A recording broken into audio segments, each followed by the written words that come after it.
রমাদান রমাদান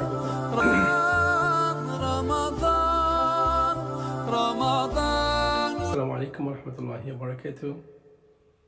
রমাদান ব্লগে আবার আপনাদের প্রত্যেকে স্বাগত। আলহামদুলিল্লাহ, ধীরে ধীরে আমরা বরকতময় রহমতের এই মাসের গভীরের দিকে প্রবেশ করছি। আর যতই সামনে অগ্রসর হচ্ছি, আমরা শুধু রমাদান না, শুধু রোজা রাখা না, আমরা কোরআনের সাথেও সম্পর্ক প্রগাঢ় করছি।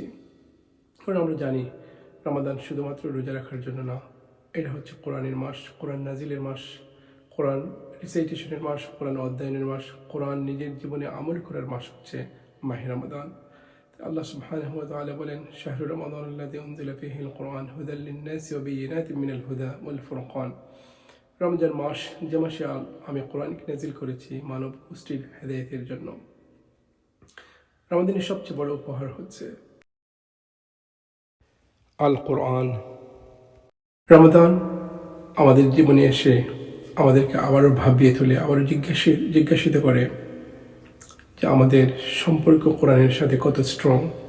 আমরা যদি একটু চোখ বন্ধ করে পিছন দিকে তাকাই, গত একটি মাস অথবা কয়েকটি মাস পুরা বৎসরের হিসাব করি, আমরা দেখি আর হিসাব মেলাই যে কতবার আমি কোরআন পড়েছি, কোরআনের কতটি নতুন আয়াত মুখস্থ করেছি, কতটি নতুন আয়াতের অর্থ বুঝেছি, নতুন হুকুম আহকাম নিজের জীবনে প্রতিফলিত করেছি। আর আদার দিকে আমরা কতটি অন্যান্য বুক পড়েছি, কত নোবেল পড়েছি, কত উপন্যাস পড়েছি, কত গল্পের বই পড়েছি, সোশ্যাল মিডিয়ায় কতটা সময় স্ক্রলিং করে করে সময় পার করেছি। এই রমাদান আবার আমাদেরকে এই প্রশ্নে জর্জরিত করে আমাদের সম্পর্ক কতটুকু কোরআনের সাথে স্ট্রং। সুবহানাল্লাহ, চিন্তা করুন সেই মানুষটির কথা, কতই না উত্তম যে নিজে কোরআন পড়ে এবং অন্যকে কোরআন শিক্ষা দেয়। রাসূল সাল্লাল্লাহু আলাইহি ওয়াসাল্লাম বলেছেন, খায়রুকুম মান তাআল্লামাল কুরআন ওয়া আল্লামা।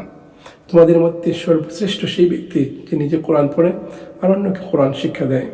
রাসূল সাল্লাল্লাহু আলাইহি ওয়াসাল্লামের সাথে কোরআনের সম্পর্ক ছিল অতপ্রতভাবে আমরা জানি, কিন্তু রমাদান আসলে রাসূল সাল্লাল্লাহু আলাইহি ওয়াসাল্লামের সেই প্রগাঢ় সম্পর্ক আরও গভীর হয়ে যেত।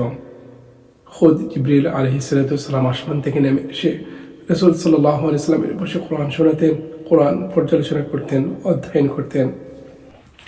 একজন সাহাবী ছিলেন সুবহানাল্লাহ, যিনি তার নামাজের প্রতি রাকাতে সূরা ইখলাস পড়তেন। লোকজন সেটা দেখে অবাক হলো এবং তারা তাকে রাসূল সাল্লাল্লাহু আলাইহি ওয়াসাল্লাম পর্যন্ত নিয়ে গিয়ে জিজ্ঞেস করেন যে, ইয়া রাসূলুল্লাহ, তিনি আমাদের নামাজের ইমামতি করেন আর প্রতিটি রাকাতে তিনি সূরা ইখলাস পড়েন। রাসূল সাল্লাল্লাহু আলাইহি ওয়াসাল্লামকে জিজ্ঞেস করেন, কেন তুমি এমন করো?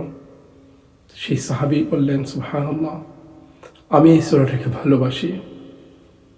জানেন রাসূল সাল্লাল্লাহু আলাইহি ওয়াসাল্লাম তার এই উত্তর শুনে কি বলেছিলেন? রাসূল সাল্লাল্লাহু আলাইহি ওয়াসাল্লাম বলেছিলেন, এই সূরার প্রতি তোমার ভালোবাসা তোমাকে জান্নাতে প্রবেশ করাবে। চিন্তা করুন, কোরআনের প্রতি ভালোবাসা, কোরআনের একটি সূরার প্রতি ভালোবাসা মানুষকে কোথায় নিয়ে যায়। এই মুহূর্তের মানুষ, আপনি এখানে দাঁড়িয়ে থাকবেন কিন্তু সুসংবাদ আসবে, আপনি জান্নাতের। সুবহানাল্লাহ। কোরআনের মাস, রহমতের মাস, রমাদানের এই তৃতীয় দিনে আমরা এই সিদ্ধান্ত নিতে পারি, প্রতিদিন অন্তত একটি রুকু হলেও আমরা অর্থসহ পড়ে বুঝব, একটি নতুন আয়াত মুখস্থ করব, সারাদিন কিছু আয়াত নিয়ে চিন্তা করব, ফিকির করব, গবেষণা করব এবং পরিবারের সমস্ত সদস্যদেরকে নিয়ে একটা বার 10টা মিনিটের জন্য হলে বসে কোরআন অধ্যয়ন করব, পর্যালোচনা করব, স্টাডি করব। কোরআন শুধু তেলাওয়াতের জন্য না, কোরআন হক আমাদের গাইড বুক। কারণ আল্লাহ পাক বলছেন হেদায়েতের আখর, হেদায়েত স্বরূপ তিনি পাঠিয়েছেন।